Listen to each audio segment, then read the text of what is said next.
Irido ang 29 anyos si Marlon Blanca matapos na matamaan ng kikilat mantang nasa umahan sa Barangay Sagrada, Minalaba, Camarines Sur, pasado alas 2 ng hapon kang Lunes, Abril 17.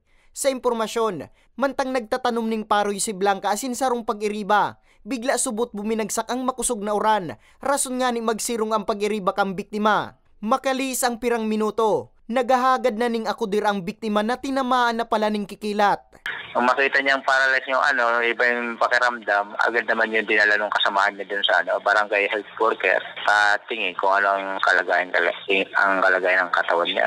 Nung mapansin ng mga taga-health worker dyan sa barangay na iba ang dating, dahil may naka-duty dyan nurse agad naman yung nag-facilitate na i-transfer na parang di na kaya nilang i-first aid. I-transfer nila doon sa BMC.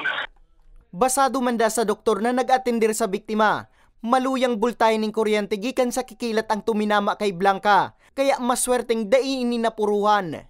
Tanong ko regarding doon sa lagay ng biktima, kung may talaga yung true talaga yung nakidlatan siya ng lightning incident. So sabi ng doktor, oo, dahil doon sa mga katawan niya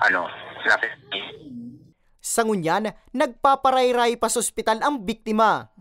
Para sa mga baretang tatak Bicol, Nomer Corporal